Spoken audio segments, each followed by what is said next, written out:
मैंने इतिहास की सबसे बेकार एफ रैंक स्किल जगा ली थी। उसका नाम था रेनोवेट, जो 1 मीटर के दायरे में किसी भी निर्जीव चीज को उसकी ओरिजिनल हालत में वापस ला सकती थी। लेकिन असल में अगर किसी किताब पर रेनोवेट इस्तेमाल करो तो वह फिर भी किताब ही रहती है, और अगर किसी तौलिए पर करो तो वह फिर भी तौलिया ही रहेगा। इसी वजह से जॉम्बी अपोकलिप्स के तीसरे महीने में मेरी गर्लफ्रेंड आखिरी आधा पैकेट बिस्किट्स लेकर किसी दूसरे आदमी की कार में बैठकर चली गई, और एक बार भी पीछे मुड़कर नहीं देखा। जाने से पहले उसने मेरे पैरों के पास एक खाली इंस्टेंट नूडल्स का कप फेंक दिया, जैसे किसी कुत्ते को हड्डी फेंकते हैं, और बोली, श्री, मुझसे नाराज मत होना, तुम्हारी स्किल बहुत ज्यादा बेकार है। तुम्हारे साथ रहूंगी तो देर सवेर मैं भूख से मर जाऊंगी। उसकी बात सुनकर मैं मायूस होकर उस खाली कप को घूरता रहा। तभी अचानक मेरे दिमाग में एक पागल सा ख्याल आया, रेनोवेट। और उसी पल एक तेज बफ बुर्गियों की खुशबू अचानक फैल गई। फटे हुए ढक्कन के नीचे नूडल्स बिल्कुल सही हालत में रखे हुए थे, और साथ में 3 सीजनिंग के सशे भी मौजूद थे। मैं पूरी तरह हैरान रह गया। असल में मेरी स्किल बेकार नहीं थी, बल्कि हम सब ने उसे गलत समझ लिया था। रेनोवेट का असली मतलब किसी चीज को 1 सेकंड पहले वाली हालत में लौटाना नहीं था, बल्कि उसकी असली शुरुआत, यानी जब वह बनाई गई थी, उस ओरिजिनल अवस्था में वापस लाना था। एक खाली इंस्टेंट नूडल्स कप की ओरिजिनल हालत खाली नहीं, बल्कि सील्ड और पूरी तरह भरा हुआ कप होती है। उसी पल मेरा दिल सीने में जोर जोर से धड़कने लगा। डर की वजह से नहीं, बल्कि शुद्ध उत्साह की वजह से। मैंने चारों तरफ इस लूटी हुई सुपरमार्केट को देखा। शेल्फ पर हर तरह के फटे स्नैक पैकेट, खाली पानी की बोतलें और अलग अलग पैकिंग बिखरी हुई थी। दूसरों की नजर में यह सब सिर्फ कूड़ा था, लेकिन मेरी नजर में अब यह एक खत्म न होने वाला खजाना था। मैंने तुरंत नूडल्स उबालने की जल्दी नहीं की, क्योंकि अपोकलिप्स में खाने की खुशबू अनचाहे मेहमानों को बुला सकती थी। इसलिए मैं सावधानी से दुकान की पहली मंजिल के स्टोर रूम में चढ़ गया और भारी शेल्फ खींचकर दरवाजा बंद कर दिया। सुरक्षित होने के बाद मैंने अपना एक्सपेरिमेंट शुरू किया। मैंने खाली नूडल्स का कप जमीन पर रखा और मन ही मन कहा, रेनोवेट। एक हल्की सी लहर सी उठी, जो आंखों से लगभग दिखती भी नहीं थी, और तुरंत एक नया नूडल्स का कप फिर से प्रकट हो गया। मैंने अपनी जबरदस्त खुशी को दबाया और बार बार यही करता रहा। 10 मिनट बाद मेरे सामने नूडल्स के 60 कप का छोटा सा पहाड़ बन चुका था। मेरी स्किल का कूल डाउन सिर्फ 10 सेकंड था। इसका मतलब था कि मेरे लिए इंस्टेंट नूडल्स अब अनंत हो चुके थे। तभी मेरी नजर पास पड़ी एक खाली मिनरल वाटर की बोतल पर गई, रेनोवेट, और तुरंत 500 मिलीलीटर की साफ पानी से भरी बोतल सामने आ गई। फिर मैंने जमीन पर पड़ी फर्स्ट एड किट की खाली पैकिंग देखी, रिनोवेट, और एक बिल्कुल नई फर्स्ट एड किट मेरे हाथों में आ गई। मेरी सांसें तेज हो गईं। खाना, पानी और दवाइयां, अपोकलिप्स में सबसे कीमती संसाधन, अब मेरे लिए अनंत थे। लोरोयांट, क्या तुम नहीं कहती थी कि मेरी स्किल बेकार है? जरा इंतजार करो, एक दिन ऐसा आएगा जब तुम्हें घुटनों पर बैठकर मुझसे एक निवाले के लिए भीख मांगनी पड़ेगी। अगले 3 दिनों तक मैं इसी गोदाम में बंद रहा। कमरे में पड़े खाली पैकेट अब मेरे लिए कच्चा माल बन चुके थे। चिप्स, बिस्कुट्स, चॉकलेट, जो भी पेट भर सकता था, मैंने सबको रेनोवेट करके कई बड़े डिब्बों में भर दिया। तरह तरह के सोडा और मिनरल वाटर ने कमरे का आधा हिस्सा भर दिया, और सबसे महत्वपूर्ण बात यह थी कि मुझे दुकान में एक खाली गैस सिलेंडर और एक छोटा गैस स्टोव भी मिल गया, जिसे मैंने रेनोवेट कर लिया। अब मैं आखिरकार गर्म खाना खा सकता था। मैंने गोदाम की सारी खिड़कियां बंद की और एक बर्तन में पानी उबालने रखा। 3 सीजनिंग सशे खोले और सावधानी से नूडल्स डाले। जब वह परिचित खुशबू, जो मैंने इतने समय से महसूस नहीं की थी, मेरी नाक तक पहुंची, तो मैं अपने आंसू रोक नहीं पाया और वे बहने लगे। मैं रोते हुए लालच से नूडल्स खाता रहा। अपोकलिप्स शुरू होने के बाद यह मेरा सबसे तृप्त और शांत भोजन था। पेट भरने के बाद मेरा दिमाग फिर से सोचने लगा। यहाँ छिपे रहना कोई हल नहीं था, क्योंकि देर सवेर यह सुपरमार्केट जॉम्बीज के हमले में आ जाएगी, या दूसरे सर्वाइवर्स इसे ढूंढ लेंगे। मुझे एक सुरक्षित बेस और कुछ हथियार चाहिए थे, क्योंकि अपोकलिप्स में सिर्फ खाना और पानी होना तुम्हें उस भेड़ जैसा बना देता है जो पली के इंतजार में हो। मैंने जितनी भी सप्लाईज उठा सकता था, उन्हें 2 बड़े हाइकिंग बैकपैक्स में भर लिया, और फिर दरवाजा थोड़ा सा खोलकर बाहर की दुनिया देखी। सड़क पर कई जॉम्बीज इधर उधर भटक रहे थे।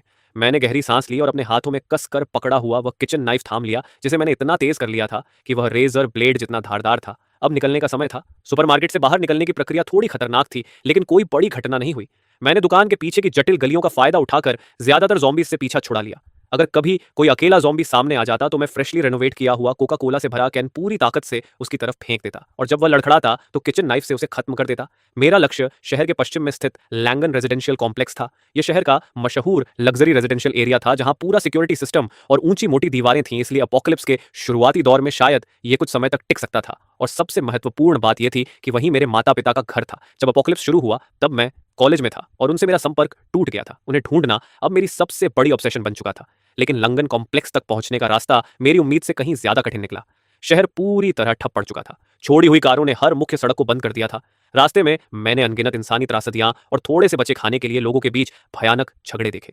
उसी समय मुझे एहसास हुआ कि लोरियंट का मुझे धोखा देना शायद इस निर्दयी दुनिया की सबसे छोटी बात थी, क्योंकि यहाँ इंसानियत तो बहुत पहले ही टूट चुकी थी। तीसरे दिन की रात ढलते ढलते मैं आखिरकार लंगन कॉम्प्लेक्स के पास पहुंच गया। ऊंचा लोहे का गेट मजबूती से बंद था, और दीवार के ऊपर कुछ लोगों की परछाइयां दिखाई दे रही थीं, जो पहरा दे रहे थे। जाहिर है यह जगह अब बचे हुए लोगों का एक मजबूत किला बन चुकी थी। मैं थोड़ी दूरी पर छिपकर काफी देर तक सब कुछ देखता रहा। इस कॉम्प्लेक्स के अंदर जाने के लिए पहले जांच से गुजरना पड़ता था, इसलिए मैंने अपना बैकपैक फिर से व्यवस्थित किया और अपनी ज्यादातर राशन को एक अच्छी तरह छिपे हुए नाले के ढक्कन के अंदर छुपा दिया। अपने पास सिर्फ 2 पानी की बोतलें और एक पैकेट बिस्कुट रखा।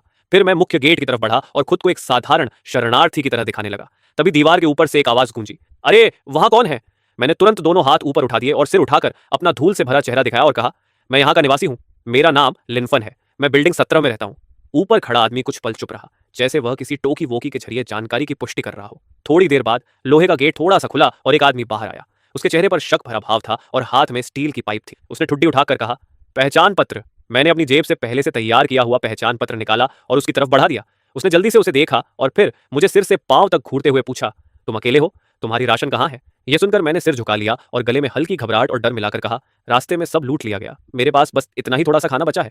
आदमी ने भौहें सिकोड़ी। उसे यकीन नहीं हो रहा था, लेकिन मेरा दुबला शरीर और दयनीय हालत देखकर आखिर उसने अपनी सावधानी थोड़ी ढीली कर दी और बोला, अंदर जाओ, लेकिन याद रखना, रेजिडेंस के नियम मत भूलना। हर नए आने वाले को अपनी आधी राशन सामूहिक वितरण के लिए देनी पड़ती है। यह सुनकर मेरा दिल कस गया, लेकिन सौभाग्य से मैं पहले से तैयार था। मैंने आज्ञाकारी ढंग से सिर हिलाया और उसे एक पानी की बोतल और आधा पैकेट बिस्कुट दे दिया।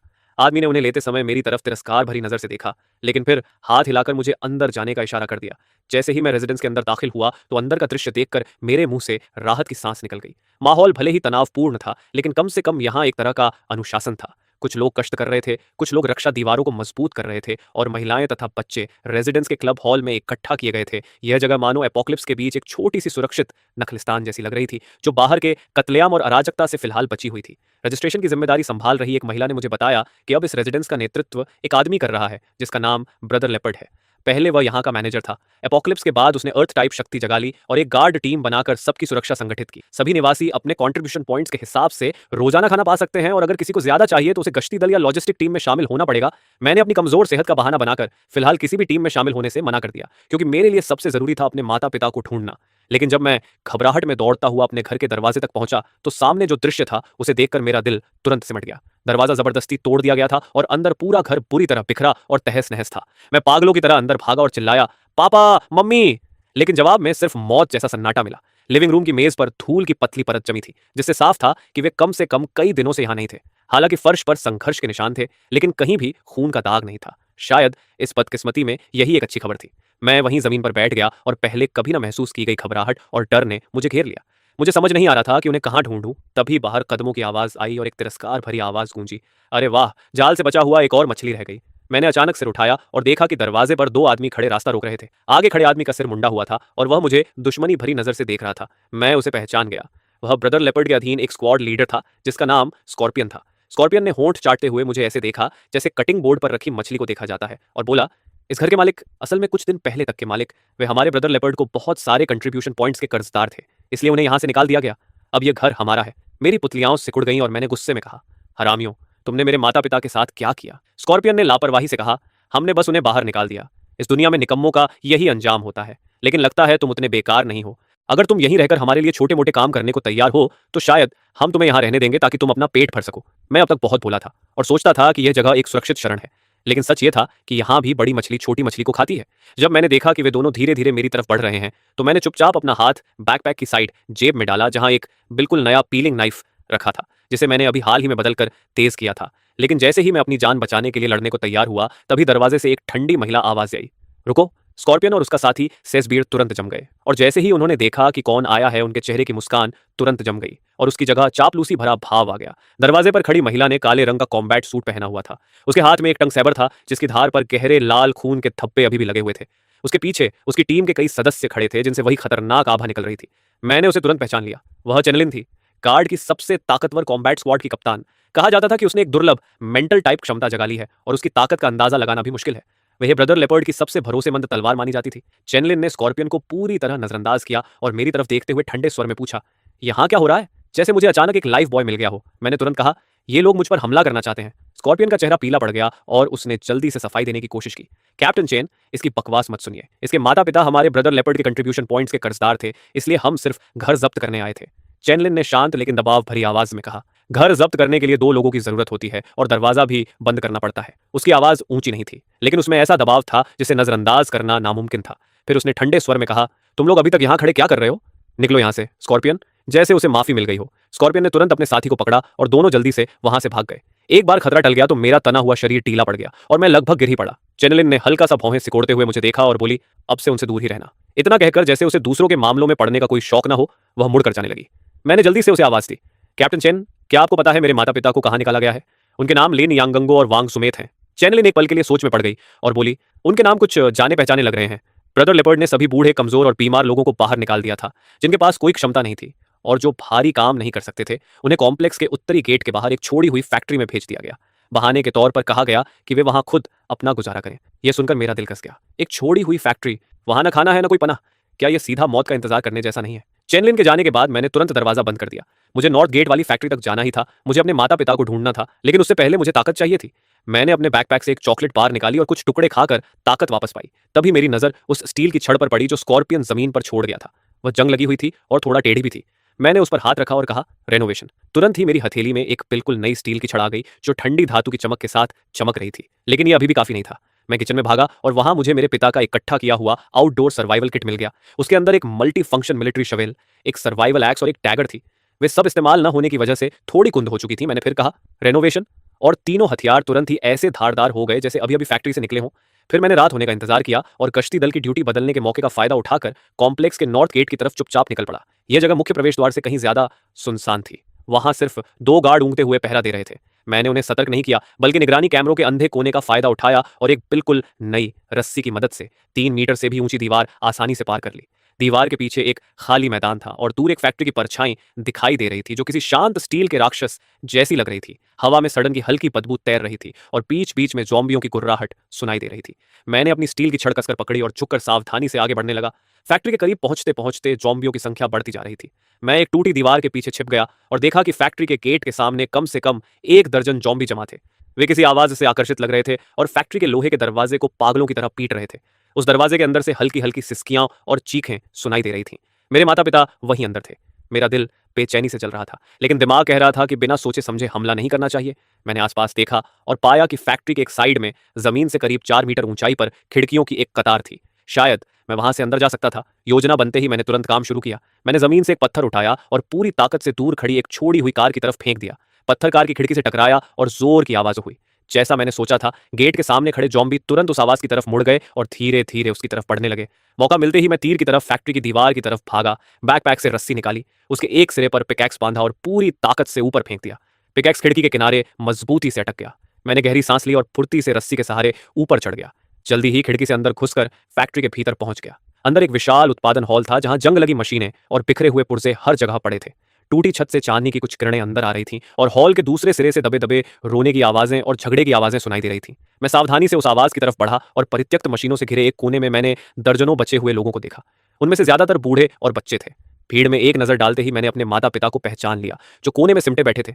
मेरी माँ घुटनों को सीने से लगाकर चुपचाप रो रही थी और मेरे पिता उसे कसकर पकड़े हुए लगातार दिलासा दे रहे थे। मेरी आंखें तुरंत आंसुओं से भर गईं। मैंने घुटी हुई आवाज में उन्हें पुकारा।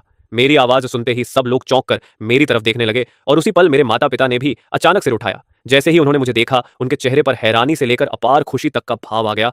मेरी माँ चिल्लाते हुए मेरी तरफ दौड़ी और हम तीनों इस निराशाजनक अपोकलिप्स के बीच एक दूसरे से कसकर लिपट गए। इस मिलन की खुशी ने सारी डर और अनिश्चितता को कुछ देर के लिए भुला दिया, लेकिन जल्द ही एक कर्कश आवाज ने इस गर्मजोशी भरे पल को तोड़ दिया। और तू कहां से टपक पड़ा? एक चेहरे पर बड़ा सा निशान वाला आदमी आगे बढ़ा। उसके पीछे कई मजबूत नौजवान खड़े थे और साफ था कि वही उनका नेता था। उसने मेरे भरे हुए बैकपैक पर लालची नजरों से देखते हुए मुझे ऊपर से नीचे तक घूरा और बोला, बुरा नहीं लड़के, अकेले यहां तक पहुंच गया। तेरे बैग में क्या है? जरा निकाल कर दिखा। मैंने अपने माता पिता को अपने पीछे कर लिया और ठंडी नजर से उसे देखते हुए कहा, ये मेरी चीजें हैं। वह निशान वाला आदमी व्यंग्य से हंसा और बोला, तेरी चीजें? यहाँ किसी की कोई चीज नहीं होती, यहाँ सिर्फ मेरी चीजें होती हैं। अगर समझदार है तो वह बैग मुझे दे दे, वरना। उसने अपने हाथ की माचेती हवा में उठाई और धमकी बिल्कुल साफ थी। उसके पीछे खड़े गुंडे भी मुझे घेरते हुए घूर रहे थे। आसपास बैठे बूढ़े और बीमार लोग यह सब देखकर गुस्से में थे, लेकिन कोई कुछ कहने की हिम्मत नहीं कर पा रहा था और बस मुझे दया भरी नजरों से देख रहे थे। मेरे पिता ने मुझे तुरंत पीछे खींच लिया और उस निशान वाले आदमी की तरफ देखकर मुस्कुराने की कोशिश करते हुए बोले, चीफ, मेरा बेटा नासमझ है, उसके बैग में बस थोड़ा सा खाना है, हम सब आपको दे देंगे, उसे झगड़ा मत कीजिए, रात भी काफी हो चुकी है। लेकिन निशान वाला आदमी ठंडी हंसी हंसते हुए बोला, अब मुझे सिर्फ उसका बैग नहीं चाहिए, मुझे उसकी खाल भी चाहिए। और इतना कहते ही उसने हाथ बढ़ाकर मुझे पकड़ने की कोशिश की। मेरी आंखों में बर्फ जैसी ठंडी चमक उभरी और पीछे हटने की बजाय मैं आगे बढ़ गया। मेरे हाथ में पकड़ी स्टील की पाइप ने एक अजीब से कोण पर उसके कलाई पर जोरदार वार किया और साथ ही एक सूखी सी कड़क की आवाज आई। उस बलाफरा की कलाई तुरंत ही अस्वाभाविक तरीके से मुड़ गई। सब लोग हक्का बक्का रह गए। किसी को उम्मीद नहीं थी कि मेरे जैसा कमजोर दिखने वाला लड़का भी खुद का बचाव करने की हिम्मत करेगा। बलाफरा दर्द और गुस्से से मुंह बिगाड़े पसीने में भीगा हुआ चीखा, तूने मुझे मारने की हिम्मत की, इसे पकड़ो, पकड़ो इसे पैदा होने का पछतावा करा दूंगा। बाकी गुंडे तुरंत हरकत में आए और चिल्लाते हुए मेरी तरफ झपट पड़े। मैंने बैग अपने माता पिता की बाहों में फेंक दिया और अपनी स्टील पाइप उठाकर हमले को रोकने के लिए तैयार हो गया। एक गुंडे ने मेरी तरफ लकड़ी का डंडा घुमाया। मैंने शरीर को हल्का सा झुकाकर उसे आसानी से बचा लिया और कलाई के एक तेज झटके के साथ मेरी स्टील पाइप का दूसरा सिरा सीधे उसके कमजोर हिस्से पर जा लगा। उसने दर्द से कराहते हुए एक दयनीय चीख मारी और सिकुड़कर जमीन पर गिर पड़ा। मैं कोई भी बेकार हरकत नहीं कर रहा था। हर बार सीधे जोड़ या कमजोर जगह पर पड़ रहा था। यह पूरी तरह आत्मरक्षा थी। लेकिन जिसने उन्हें सबसे ज्यादा डरा दिया वह थी मेरी अंतहीन सहन शक्ति, क्योंकि लगातार 2 लोगों को गिराने के बाद भी मैं बिल्कुल नहीं थका था। बाकी गुंडे डर गए और पीछे हट गए। अब आगे बढ़ने की हिम्मत नहीं कर रहे थे। बलाफरा अपनी टूटी कलाई पकड़कर मुझे घूर रहा था। उसके चेहरे पर हैरानी और गुस्सा दोनों थे। उसने दांत भींचकर पूछा, तू आखिर है कौन? क्या तू भी कोई म्यूटेंट है? मैंने कोई जवाब नहीं दिया, बस उसे ठंडी नजरों से घूरता रहा। पिछले कई महीनों के अपोकैलिप्स में जो दर्द और पाप मैंने झेले थे, वे उसी पल मेरे अंदर भड़कती हुई क्रोध की आग में बदल गए। मैंने ठंडे स्वर में कहा, दफा हो जाओ, नहीं तो मर जाओगे। मेरी निर्दयता ने सबको डरा दिया। बलाफरा की आंखें बार बार बदल रही थीं। उसे उम्मीद नहीं थी कि उसे इतना खतरनाक इंसान मिलेगा। लेकिन तभी जब हम सब एक बंद गली में फंसे थे, फैक्ट्री के लोहे के दरवाजे पर अचानक जोरदार धमाका हुआ, फिर दूसरा और तीसरा। ये देखते ही भीड़ तुरंत घबरा गई। बाहर ज़ॉम्बीज़ दरवाजा तोड़ने लगे हैं। क्या हो रहा है? अचानक ज़ॉम्बीज़ इतने उग्र क्यों हो गए? डर आग की तरह फैल गया। बलाफरा ने मेरी तरफ ध्यान देना बंद कर दिया और अपने गुर्गों के साथ मिलकर शरीरों और फर्नीचर से उस टगमगाते लोहे के दरवाजे को कसकर रोकने लगा। लेकिन ज़ॉम्बीज़ बहुत ज्यादा थे और लोहे का दरवाजा लगातार हथौड़े की तरह पड़ती चोटों से बुरी तरह टेढ़ा हो गया। कुंडी चरमराने लगी, मानो किसी भी पल टूट जाएगी। निराशा का माहौल हर किसी के दिल पर छा गया। मेरे माता पिता भी डर से कांप रहे थे और मेरा हाथ कसकर पकड़े हुए थे। मैंने उस जंग लगे पुराने लोहे के दरवाजे को देखा और मेरे दिमाग में एक साहसी ख्याल आया। मैं सबकी हैरान नजरों के सामने अपनी स्टील पाइप लेकर दरवाजे की तरफ बढ़ा। तू क्या कर रहा है? मरना चाहता है क्या? दरवाजा रोक रहे एक गुंडे ने मुझ पर चिल्लाया, लेकिन मैंने उसे नजरअंदाज कर दिया। मैंने बस अपना हाथ उस ठंडे जंग लगे दरवाजे के पैनल पर रख दिया। सबकी अविश्वसनीय नजरों के सामने एक चमत्कार हुआ। ज़ॉम्बीज़ की मार से टेढ़ा मेढ़ा हो चुका दरवाजा धीरे धीरे अपनी पुरानी हालत में लौटने लगा, जैसे समय उल्टा चल रहा हो। वह फिर से सीधा और सपाट हो गया, यहां तक कि उसका मुड़ा हुआ फ्रेम भी सीधा हो गया। बस एक पल में सब कुछ बदल गया। सबके सामने एक चमकता हुआ मजबूत स्टील का दरवाजा खड़ा था और बाहर से ज़ॉम्बीज़ चाहे जितना हमला करते, वह चट्टान की तरह अटक रहा। बस भारी भारी आवाजें आती रहीं। पूरे वर्कशॉप में सन्नाटा छा गया। सब लोग मुझे हैरानी से देख रहे थे। पलाफरा तो इतना स्तब्ध था कि अपनी टूटी कलाई का दर्द भी भूल गया। उसने मेरी तरफ उंगली दिखाते हुए हकलाकर कहा, तू तू तेरी म्यूटेशन चीजें रिपेयर कर सकती है। मुझे उसे समझाने की कोई इच्छा नहीं थी। मैंने हाथ हटा लिया और उसे ठंडी नजर से देखा। एपोक्लिप्स में ताकत ही सब कुछ होती है। मेरी पहले की क्रूरता और अभी अभी दिखी इस चमत्कारी ताकत ने पूरी तरह बलाफरा की मानसिक दीवार तोड़ दी। उसने मेरी तरफ देखा और उसकी आंखों में अब लालच नहीं बल्कि गहरा डर था। उसने झुककर कहा, सलाम बॉस, मैं अभी अंधा हो गया था। आप महान हैं, मेरी गलती माफ कर दीजिए। मैंने कुछ नहीं कहा, बस अपने माता पिता की तरफ चला गया। मेरी माँ ने मुझे जटिल भाव से देखा, जिसमें गर्व, चिंता और थोड़ा सा अजनबीपन भी था। मैंने उनका हाथ पकड़कर उन्हें भरोसा दिलाया, माँ डर मत, मैं यहाँ हूँ। फिर मैंने उस बड़े बैग से एक सेल्फ हीटिंग मील बॉक्स, एक सॉसेज और शुद्ध पानी की बोतल निकाली और कहा, पापा मामान पहले कुछ खा लो। खाने की खुशबू फैलते ही सबकी नजरें उधर टिक गईं। न जाने कब से भूखे बचे हुए लोग मेरे माता पिता के हाथों में पकड़े खाने को लालची निगाहों से देखते हुए जोर जोर से लार निकल रहे थे, और बलाफरा और उसके लोग तो और भी ज्यादा। इस अपोक्लिप्स में जहां खाना सोने से भी ज्यादा कीमती था, मैं ऐसे ही ढेर सारी चीजें निकाल सकता था जैसे कुछ हुआ ही ना हो। इससे वे लोग दरवाजा ठीक होने से भी ज्यादा चौंक गए। सब कुछ संभालने के बाद मैंने फिर करा कोर्टाडा की तरफ देखा और शांत आवाज में कहा, अब से यहाँ का नेता मैं हूं। मेरी आवाज तेज नहीं थी, लेकिन सबके कानों तक साफ पहुंच गई। कारा कोर्टाडा का चेहरा आखिर सख्त हो गया। फिर उसने सिर झुका दिया और हार मान ली। फैक्ट्री बेस पर कब्जा करना मेरी उम्मीद से भी आसान निकला। पूर्ण ताकत और अनगिनत राशन के सामने कारा कोर्टाडा की थोड़ी बहुत इज्जत की कोई कीमत नहीं थी। अपोक्लिप्स में इज्जत किस काम की? आदमी भी एक संसाधन ही होता है। मैंने उन्हें पहरा देने और आसपास सफाई करने का काम दे दिया, जबकि मैं खुद खाने और लॉजिस्टिक्स संभालने लगा। हर दिन मैं खुद को एक कमरे में बंद कर लेता, यह कहकर कि मैं राशन की गिनती कर रहा हूं, लेकिन असल में मैं पागलों की तरह खाना और तरह तरह की जरूरी चीजें जनरेट कर रहा था। हर बार जब सबके सामने राशन से भरे नए बक्से प्रकट होते, तो लोग मुझे श्रद्धा से देखने लगते। सबको लगा कि मेरे पास एक स्पेशल म्यूटेशन है, जिसके अंदर बहुत बड़ा स्टोरेज है और ढेर सारा खाना रखा है। धीरे धीरे बचे हुए लोगों के चेहरे फिर से जीवन से भरने लगे। मेरी अगुवाई में यह छोड़ी हुई फैक्ट्री व्यवस्थित होती चली गई। मेरे माता पिता मेरे सबसे भरोसेमंद सहायक बन गए, जो लोगों को संभालने और राशन बांटने में मेरी मदद करने लगे। दूसरों की नजरों में उन्हें फिर से अपनी इज्जत और अपनी कीमत मिल गई थी और उनका मानसिक हाल भी हर दिन बेहतर होता जा रहा था। सब कुछ सही दिशा में आगे बढ़ रहा था, लेकिन एक बात अब भी मेरे अंदर कांटे की तरह चुभ रही थी। वह निकम्मा बेरोजगार आदमी जो लैंडलोवन इलाके में खुद को फ्रीयर बाव कहलवाता था, उसी ने मेरे माता पिता जैसे बेबस बूढ़े लोगों को बाहर निकाल दिया था, ताकि वे खुद ही किसी तरह जिंदा रहें, और जल्दी या देर से मुझे उससे हिसाब बराबर करना ही था। इसके अलावा लान का इलाका मजबूत दीवारों और बेहतर रहने की जगह वाला था, जो इस टूटी फूटी फैक्ट्री से कहीं बेहतर था। मैं अपने माता पिता और मेरे साथ चलने वाले लोगों को एक ज्यादा सुरक्षित घर देना चाहता था। अब समय आ गया था कि मैं वापस जाकर उस फ्रेयर बाव से ठीक से बात करूं। एक हफ्ते बाद मैं पूरी तरह तैयार था। मैंने अपनी रिजनरेशन म्यूटेशन का इस्तेमाल करके कई छोड़ी हुई इलेक्ट्रिक गाड़ियों को ठीक कर दिया जिन्हें मैंने ढूंढा था। उनकी बैटरी ऐसे फुल चार्ज कर दी जैसे वे अभी अभी फैक्ट्री से निकली हों। मैंने दर्जनों प्रोटेक्टिव सूट्स, हेलमेट्स और स्टील टो बूट्स भी फिर से बिल्कुल नए जैसे बना दिए। हथियारों के मामले में स्टील की रॉड और कुल्हाड़ियों के अलावा मैंने फैक्ट्री की स्टील रॉड्स को तेज करवाकर कई मजबूत भाले भी बनवा लिए। जहां तक बलाफ्रा और उसके खास आदमियों की बात थी, वे अब पूरी तरह मेरे वफादार बन चुके थे। मैंने उन्हें भरपूर खाना और गर्म कपड़े दिए थे, जो इस भयानक अपोक्लिप्स में आसमान से गिरी नेमत जैसा था। मैंने सबसे ताकतवर और मजबूत 20 लोगों को चुना, जिनमें बलाफ्रा भी शामिल था। निकलने से पहले मैंने पूरी तरह सुसज्जित टीम को देखा और उन्हें प्रेरित करने के लिए बस एक सीधी बात कही।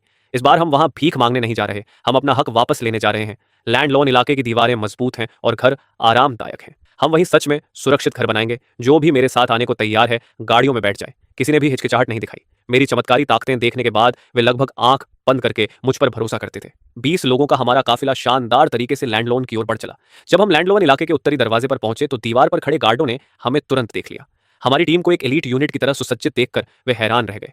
ये बलाफरा तो निकाला गया था, ये वापस क्यों आ गया? अब जो बलाफरा मेरा वफादार बन चुका था, उसने सीना तानकर जोर से जवाब दिया, हम फ्रेयर बाओ से कोऑपरेशन की बात करने आए हैं। गार्ड ने उसकी बात सुनकर व्यंग्य से हंसी उड़ाई। कून ऑपरेशन? सिर्फ तुम लोग? मैं गाड़ी से उतरा, आगे बढ़ा और सामान्य स्वर में कहा, जाकर फ्रियर बाओ से कहो कि वह लड़का वापस आ गया है। गार्ड मुझे नहीं जानता था, लेकिन मुझे सबके बीच केंद्र में देखकर उसे समझ आ गया कि मैं कोई महत्वपूर्ण व्यक्ति हूं। उसने थोड़ी देर सोचा और फिर अपने वॉकी टॉकी से ऊपर खबर दे दी। जल्द ही उत्तरी गेट खुल गया और फ्रेयर बाओ लोगों के एक समूह के साथ बाहर आया।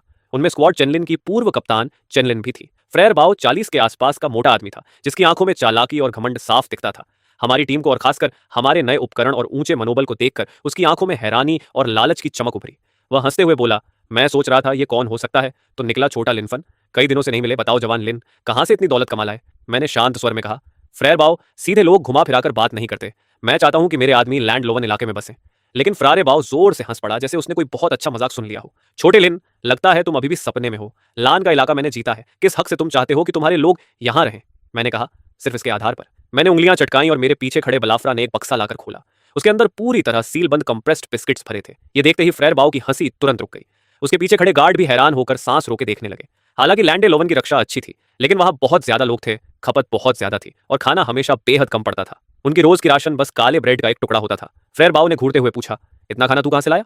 मैंने कंधे उचकाते हुए कहा, यह जानने की जरूरत नहीं कि मैं कहां से लाता हूं, बस ये बताओ, कोऑपरेशन करोगे या नहीं? फ्रेयर बाओ की आंखें चमक उठी। कैसा कोऑपरेशन? मैंने कहा, बहुत आसान, मेरा समूह यहां बसता है, हम खाने का एक हिस्सा देंगे, तुम लोग परिसर की सुरक्षा संभालो और हम इस जगह को मिलकर चलाएंगे। ये सुनते ही फ्रेयर बाओ का चेहरा काला पड़ गया। लड़के, तुम्हारी औकात से ज्यादा ख्वाहिशें हैं। मैं एक बेस का नेता हूं, मैं किसी अनजान लड़के के साथ बराबरी पर कैसे साझेदारी करूं? मैंने शांत स्वर में कहा, यही मेरी शर्त है, अगर तुम नहीं मानते तो हम जबरदस्ती अंदर आएंगे। फ्रेयर बाओ जोर से हंसा, जबरदस्ती? सिर्फ तुम्हारे 20 आदमी? उसी समय चेनलिन के पीछे खड़ी स्क्वाड आयरीन एक साथ एक कदम आगे बढ़ी और तुरंत एक खतरनाक ऑरा फैल गया। स्क्वाड आयरीन इस पूरे लैंग कॉम्प्लेक्स की एलीट ताकत थी। उसके हर सदस्य के पास विशेष शक्ति थी और सैकड़ों लड़ाइयों का अनुभव था। मेरे आदमी तुरंत सतर्क हो गए, लेकिन मैं अकेला था जो बिल्कुल शांत खड़ा रहा। मैंने चेनलिन की तरफ देखा, वही महिला जिसने पहले मेरी मदद की थी। वह भी मुझे गौर से देख रही थी। उसकी आंखों में विश्लेषण और हैरानी दोनों थे। मैंने कहा, कैप्टन चेन, क्या आपको भी लगता है कि हम अंदर नहीं जा पाएंगे? चेनलिन कुछ पल चुप रही, फिर बोली, मिस्टर चेन, आपकी ताकत वाकई डरावनी है, लेकिन लैंग कॉम्प्लेक्स में सैकड़ों गार्ड हैं, जबरदस्ती अंदर घुसना आपके हित में नहीं होगा। ये एक तरह की भलाई भरी चेतावनी थी। फ्रियर बाओ घमंड से हंस पड़ा, सुना तुमने? इतना लालची मत बनो, अपना सारा खाना मुझे दे दो, शायद मैं तुम्हें और तुम्हारे माता पिता को यहाँ आम निवासी की तरह रहने दूं। जहां तक तुम्हारे आदमियों का सवाल है, वे वापस वहीं जाएं जहां से आए हैं। मतलब साफ था, मेरी सारी राशन लूट लो और मेरे लोगों को भगा दो। क्या शानदार योजना है। मैं हल्का सा मुस्कुराया, लगता है बात पूरी हो गई। फिर मैंने धीरे धीरे अपना दाहिना हाथ उठाया और उनके पीछे खड़ी कॉम्प्लेक्स की सबसे ऊंची रेजिडेंशियल बिल्डिंग की ओर इशारा किया। मैं उनकी तरफ देखते हुए साफ साफ हर शब्द बोलता गया, मैं तुम्हें आखिरी मौका देता हूं, मुझे अंदर आने दो, नहीं तो मैं इस इमारत को गायब कर दूंगा। मेरी बात के बाद कुछ पल का अजीब सन्नाटा छा गया, फिर अचानक जोरदार ठहाके गूंज उठे। फ्रेयर बाओ तो हंसते हंसते आंखों में आंसू तक ले आया। चेनलिन ने यह सुना और बोली, यह तो इस साल की सबसे मजेदार जोक है। लेकिन चेनलिन हंस नहीं रही थी, वह बस मुझे गंभीर चेहरे से घूर रही थी। उसे महसूस हो गया था कि मैं मजाक नहीं कर रहा, और सच भी यही था, मैं मजाक नहीं कर रहा था। मैंने अपनी मुस्कान मिटा दी और उलटी गिनती शुरू कर दी। फ्रेयर बाओ के चेहरे की मुस्कान जम गई, सबकी हंसी अचानक रुक गई। वे एक दूसरे को देखने लगे, जैसे उन्हें महसूस हो गया हो कि कुछ गड़बड़ है। वह 30 मंजिला इमारत लंग कॉम्प्लेक्स का प्रतीक थी, उसकी पहचान थी, और वहीं ज्यादातर गार्ड्स के परिवार रहते थे। जब मेरी गिनती 1 पर पहुंची तो फ्रेयर बाओ आखिर चिल्लाया, ये ब्लफ कर रहा है, इसे पकड़ लो। लेकिन तब तक बहुत देर हो चुकी थी। जैसे ही मेरी गिनती खत्म हुई, मैंने अपनी एबिलिटी एक्टिवेट कर दी। इस बार मैंने अपने 1 मीटर के दायरे वाली चीजों को टारगेट नहीं किया, बल्कि बिना हिचकिचाए अपनी शक्ति की सीमा तक उसे फैला दिया। एक पल में मैंने 100 मीटर से ज्यादा दूर खड़ी उस विशाल इमारत को टारगेट किया और मन ही मन कहा, रिफ्रेश। उस क्षण दुनिया जैसे शांत हो गई। सैकड़ों लोगों की आंखों में खौफ भर गया। वह 30 मंजिला इमारत ऐसे झिलमिलाने लगी जैसे टीवी स्क्रीन में खराब सिग्नल आ गया हो। उसकी रूपरेखा धुंधली और पारदर्शी होने लगी। एक ही सेकंड में वह इमारत और उसके अंदर की हर चीज हवा में गायब हो गई। उसकी जगह सिर्फ खाली नींव बची थी, जैसे वह कभी थी ही नहीं। सबके चेहरे जड़ हो गए, हर कोई स्तब्ध था, उलझन में था और एक अजीब डर से जकड़ गया था। फ्रेयर बाओ के आदमी पूरी तरह टूट गए। उन्होंने अपने हथियार फेंक दिए, रोते चिल्लाते चारों तरफ भागने लगे जैसे किसी महाविनाश से बचना चाहते हो। खुद फ्रेयर बाओ भी जमीन पर गिर पड़ा। उसका चेहरा सफेद पड़ गया था, होंठ कांप रहे थे और वह एक शब्द भी नहीं बोल पा रहा था। जिस 200 लोगों की पर्सनल गार्ड पर उसे इतना घमंड था, वह एक पल में बिखर गई थी। जहां तक चेनलिन और उसके पीछे खड़ी स्क्वाड आयरीन की बात थी, वे गिरे तो नहीं, लेकिन उनके चेहरों पर साफ झटका और डर दिखाई दे रहा था। चेनलिन के हाथ में पकड़ी तलवार हल्के से कांप रही थी। उसने मुझे अब बिल्कुल अलग नजर से देखा। अब वह नजर किसी सक्षम सर्वाइवर को देखने वाली नहीं थी, बल्कि जैसे कोई इंसानों के बीच चल रहे देवता को देख रहा हो। मैंने धीरे धीरे अपना हाथ नीचे किया और जमीन पर पड़े फ्रेयर बाओ की ओर बढ़ा, जो अब एक फटे कपड़े की तरह पड़ा था। उसने ऊपर देखा और मुझे ऐसे घूरा जैसे मैं कोई राक्षस हूं। वह पत्ते की तरह कांप रहा था। मैंने शांत आवाज में कहा, अब मैं अपने आदमियों को अंदर ला सकता हूं, है ना फ्रेयर बाओ? उसने तुरंत जोर जोर से सिर हिलाया और रेंगते हुए रास्ते से हट गया। मैंने उसे अनदेखा किया, मुड़ा और पीछे खड़े बलाफ्रा और बाकी लोगों से कहा, अंदर चलो। मेरे आदमी जैसे किसी सपने से बाहर आए। वे मुझे ऐसी नजर से देख रहे थे जैसे मैं उनका देवता हूं। उन्हें पता था कि उनका नेता मजबूत है, लेकिन उन्होंने कभी नहीं सोचा था कि वह एक पूरी इमारत को मिटा सकता है। ये कैसी अविश्वसनीय शक्ति थी? ऐसे नेता के पीछे चलते हुए अपोक्लिप्स से बचने की चिंता क्यों करनी चाहिए? पूरे लैंग कॉम्प्लेक्स के लोगों की हैरान और सम्मान भरी निगाहों के बीच हमारा समूह विजयी अंदाज में अंदर दाखिल हुआ। किसी ने हमें रोकने की हिम्मत नहीं की। चेनलिन और उसकी स्क्वाड इरीने भी चुपचाप हमारे पीछे चल पड़ी, जैसे हमें एस्कॉर्ट कर रही हों। मुझे पता था कि आज से लैंग कॉम्प्लेक्स का मालिक बदल चुका है। कॉम्प्लेक्स पर नियंत्रण लेने के बाद सबसे पहले मैंने फ्रेयर बाओ और उसके उन आदमियों को साफ किया जो अपनी ताकत का गलत इस्तेमाल करते थे। मैंने उसके मुख्य लोगों को कैद कर लिया, उन्हें मारा नहीं, बस उनकी शक्ति खत्म कर दी। मेरी इवॉल्व्ड पावर अब जीवित प्राणियों पर भी असर डाल सकती थी। मैं किसी के शरीर को इंप्रूव करके उसे उसके सबसे अच्छे स्वास्थ्य की हालत में वापस ला सकता था, और हाँ, मैं उनके पावर कोर को भी इंप्रूव करके उसे अवेकनिंग से पहले की स्थिति में लौटा सकता था। जब फ्रेयर बाओ एक रेस्पिरेटरी टाइप पावर यूजर से गिरकर एक मोटा और कमजोर आदमी बन गया जो लड़ भी नहीं सकता था, तो उसका मानसिक संतुलन ही टूट गया। जहां तक चेनलिन और उसकी स्क्वाड आयरीन का सवाल था, मैंने उन्हें अपने साथ मिला लिया, क्योंकि वे असली योद्धा थे जिनमें अभी भी इंसानियत बाकी थी, और अपोक्लिप्स में ऐसी ताकत बहुत दुर्लभ थी। मैंने चेनलिन के सामने लड़ाई में टेढ़ी हो चुकी तलवार को इंप्रूव करके बिल्कुल नई बना दिया। फिर एक एक्सपायर होने वाली एंटीबायोटिक की डिब्बी को इंप्रूव करके बिल्कुल नई दवा में बदल दिया। चेनलिन ने यह सब देखा और आखिर समझ गई कि मेरी शक्ति न तो स्पेशल एबिलिटी है और न ही साधारण रिपेयर एबिलिटी, बल्कि लगभग एक ऐसी एब्सोल्यूट पावर है जिसे वह समझ नहीं सकती। वह काफी देर चुप रही और फिर आखिर उसने मेरे सामने सिर झुका दिया। आज से स्क्वाड आयरीन आपके आदेश मानेगी। स्क्वाड आयरीन को अपने अधीन करने के बाद मैंने सच में लैंग कॉम्प्लेक्स पर पूरा नियंत्रण हासिल कर लिया। मैंने नए नियम बनाए, चाहे किसी के पास पावर हो या नहीं, काम करेगा तभी खाना मिलेगा। मैंने अपनी अनंत सप्लाईज का इस्तेमाल करके जल्दी ही लोगों का दिल जीत लिया और कॉम्प्लेक्स के अंदर की सारी गड़बड़ियां साफ कर दी। मेरी अगुवाई में लैंग कॉम्प्लेक्स फिर से जी उठने लगा। मेरे माता पिता मुझे गर्व और खुशी से देखते थे। उन्होंने कभी मुझसे नहीं पूछा कि मेरी शक्ति असल में क्या है। उन्हें बस इतना पता था कि उनका बेटा अब बड़ा हो चुका है और सबका सहारा बन गया है। जब बेस पूरी तरह स्थिर हो गया तो मैंने एक और गहरी बात सोचना शुरू किया। मेरी शक्ति की असली सीमा क्या है? अगर मैं इंस्टेंट नूडल्स को इंप्रूव कर सकता हूं, अगर मैं एक पूरी इमारत को इंप्रूव कर सकता हूं, तो क्या मैं किसी जीवित इंसान को भी इंप्रूव कर सकता हूं? मैंने एक गार्ड को ढूंढा जिसे लड़ाई के दौरान ज़ॉम्बी ने खरोंच दिया था और वह धीरे धीरे म्यूटेट हो रहा था। सबको यकीन था कि वह अब नहीं बचेगा। मैंने सबको कमरे से बाहर भेज दिया, दरवाजा बंद किया और अपना हाथ उसके माथे पर रखा। एक हल्की सफेद रोशनी उसके शरीर को ढकने लगी। उसकी दर्द भरी चीखें धीरे धीरे शांत हो गईं और उसकी म्यूटेशन मेरी आंखों के सामने गायब होने लगी। मैंने देखा कि उसके घाव मिट रहे हैं और मेरे दिल में एक जबरदस्त भावना उमड़ पड़ी। मैं सफल हो गया था। मैंने उसके शरीर को इन्फेक्शन से पहले की हालत में लौटा दिया था। इसका मतलब था कि ज़ॉम्बी वायरस अब मेरे लिए कोई लाइलाज बीमारी नहीं रहा। इस खोज से मुझे एक इमारत को इंप्रूव करने से भी ज्यादा खुशी मिली। अगर मैं ज़ॉम्बी वायरस को ठीक कर सकता हूं, तो क्या इसका मतलब ये नहीं कि मैं और ज्यादा लोगों को बचा सकता हूं, या शायद अपोकलिप्स को ही खत्म कर सकता हूं? उसी पल मेरे दिल के अंदर एक बहुत बड़ा और भव्य प्लान चुपचाप आकार लेने लगा। लेकिन उससे पहले मुझे एक निजी हिसाब चुकाना था। मैंने चेनलिन को बुलाया और उससे पूछा कि क्या उसे हाल ही में किसी सर्वाइवर टीम की खबर मिली है जिसका नाम फ्यूगो ऑर्डियंटे है, यानी वह टीम जिसके नेता रानथरे चेनिया नाम का फायर मास्टर है और जिसमें मेरा एक्स बॉयफ्रेंड लुरुयांड भी है। चेनलिन ने एक नक्शा निकाला, शहर के पूर्वी हिस्से में बने एक बड़े सुपरमार्केट की तरफ इशारा किया और कहा कि जानकारी के मुताबिक उन्होंने उसी जगह को अपना ठिकाना बना लिया है। वह उस इलाके की सबसे ताकतवर शक्ति है और उनका लीडर वाकई हैरान करने वाला है। अपनी चरम स्थिति में एक अर्थ लेवल फायर मास्टर। मेरी आंखों में ठंडी चमक कौंध गई।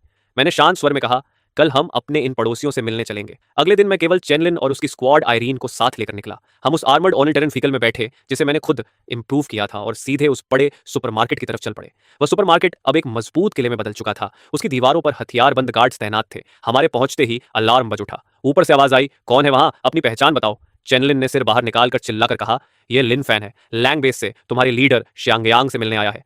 दीवार पर खड़े लोगों ने मेरा नाम शायद पहले कभी नहीं सुना था, लेकिन लैंग बेस की रेप्यूटेशन वे जानते थे। थोड़ी ही देर में सुपरमार्केट का मुख्य दरवाजा खुला और लाल चमड़े के कपड़े पहने एक आदमी बाहर आया। उसके पीछे लुड़युयान खड़ा था और उसकी आंखों में साफ साफ प्रशंसा भरी हुई थी। महीनों बाद उसे देखकर लगा कि वह यहाँ काफी अच्छी हालत में जी रहा है।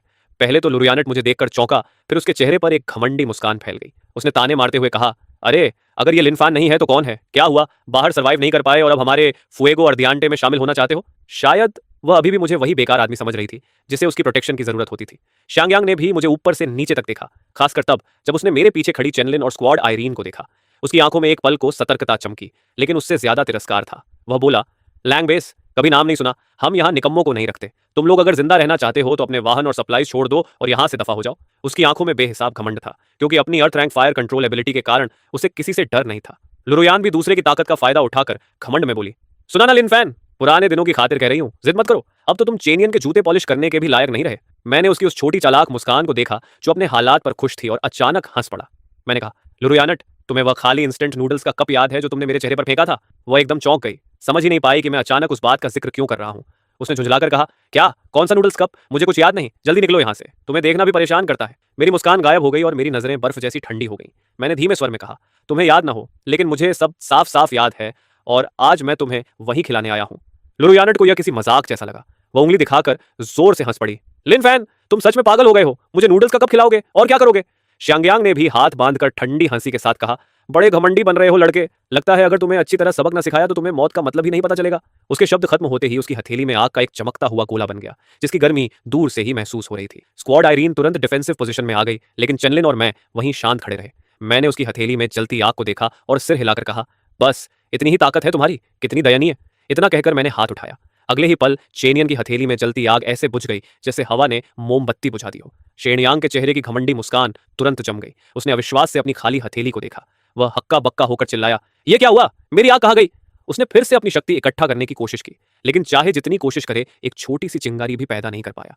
जिस अर्थ रैंक फायर कंट्रोल एबिलिटी पर उसे इतना गर्व था वह गायब हो चुकी थी। वह डर से उंगली दिखाकर चिल्लाया, तुमने मेरे साथ क्या किया चिनिया? मैंने कोई जवाब नहीं दिया। मैं बस मुड़ा और डर से जमी हुई लुरुयानट को देखा। मैंने ठंडे स्वर में कहा, अब समझ में आया कि मैं किस चीज पर भरोसा करके यहाँ आया हूँ। उसके होंठ कांप रहे थे, चेहरे से सारा रंग उड़ चुका था। उसे समझ नहीं आया था कि अभी क्या हुआ, लेकिन उसने अपनी आंखों से देखा था कि शांगयांग की भयानक आग की शक्ति मेरे सामने बिना आवाज के गायब हो गई। डर के कारण वह एक पूरा वाक्य भी नहीं बोल पा रही थी। चेनलिन ने उसे पकड़कर मेरे सामने फेंक दिया। वह जमीन पर घुटनों के बल गिर पड़ी और रोते रोते उसकी नाक बह रही थी और वह दया की भीख मांगने लगी। मैंने उसकी दयनीय हालत को बिना किसी भाव के देखा और अपनी जेब से एक चीज निकाली। वह था braced beef flavour instant noodles का वही कुचला हुआ खाली पैकेट जो उसने कभी मेरे ऊपर फेंका था और जिसे मैं अब तक संभाल कर रखे हुए था। मेरी हथेली में वह खाली पैकेट तुरंत बदलकर एक बिल्कुल नई इंस्टेंट नूडल्स की डिब्बी बन गया। मैंने पैकेट फाड़ा, अंदर की नूडल्स की टिकिया और मसाले के सारे सचेट्स बाहर निकाल दिए और केवल खाली कार्डबोर्ड कप बचाकर लुरुयंट के सामने रख दिया। जमीन पर पड़े उस खाली कार्डबोर्ड कप को देखकर उसका चेहरा किसी लाश से भी ज्यादा भयानक हो गया। उसे पता चल गया कि मैं मजाक नहीं कर रहा। वह कांपते हाथों से वह कार्डबोर्ड कप उठाने लगी। सबकी नजरों के सामने उसे मजबूर होकर उसे खाना पड़ा, आंसू और बहती नाक के साथ। यह दृश्य देखकर शांगयांग को आखिर समझ आया कि उसने किस तरह के डरावने इंसान को नाराज कर दिया है। उसके पैर कांप गए और वह भी घुटनों के बल गिर पड़ा। मैंने उसकी तरफ देखा तक नहीं, बस चुपचाप लुरुयांट को देखता रहा जब तक उसने वह कार्डबोर्ड कप और उसका पैकेट दोनों निगल नहीं लिया। फुएगो आर्दियांटे बेस का पतन मेरी उम्मीद से कहीं ज्यादा आसान साबित हुआ। उनका लीडर अपनी विशेष शक्ति खो चुका था और मेरे तरीकों से सब इतने डर गए थे कि उन्होंने लगभग बिना किसी विरोध के आत्मसमर्पण कर दिया। मैंने दोनों बेसेस को मिला दिया और लैंडलो वॉर्नन बेस शहर के पूर्वी हिस्से की सबसे शक्तिशाली सर्वाइवर फैक्शन बन गई।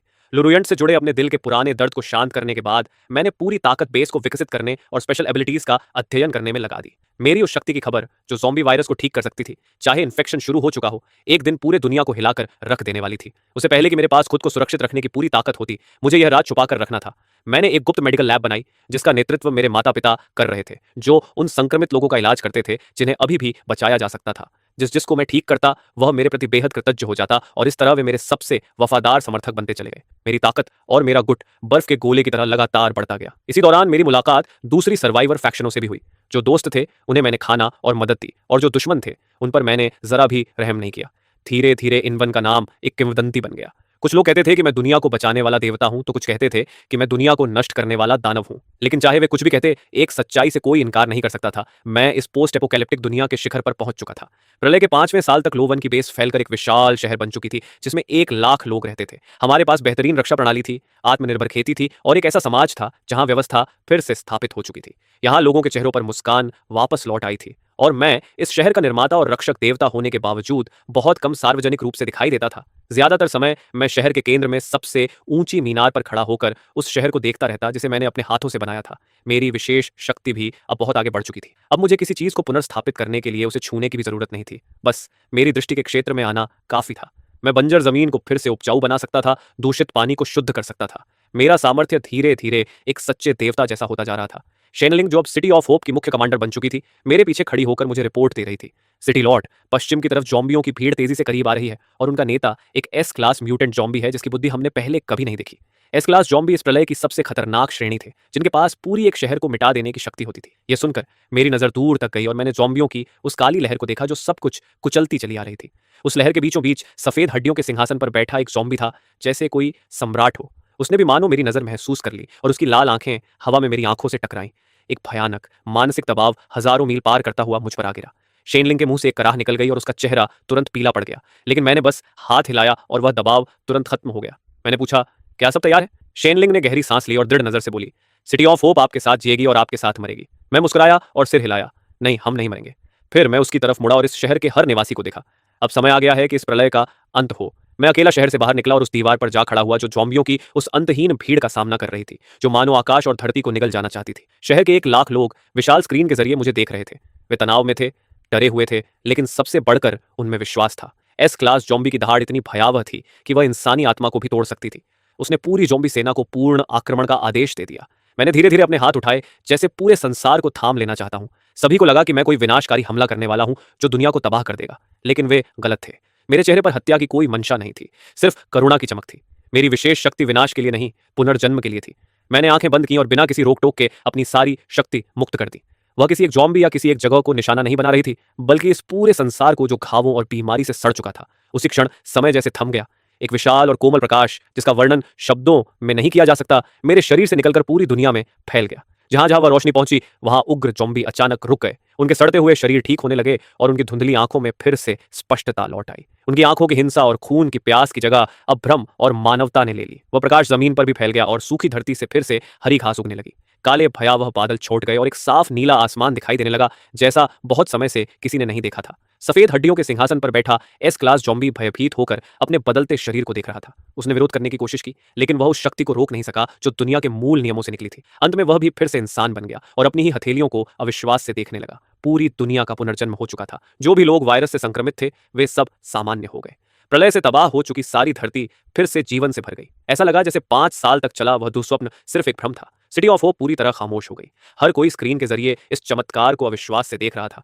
पता नहीं कितना समय बीता, फिर अचानक एक व्यक्ति खुशी से रो पड़ा, फिर दूसरा, फिर तीसरा, और देखते देखते पूरी शहर में गूंजती हुई खुशियों की आवाज उठने लगी, जो नए जन्मे संसार में गूंजती चली गई। वे सब मेरा नाम पुकार रहे थे। मैं दीवार पर खड़ा ताजी हवा को महसूस कर रहा था।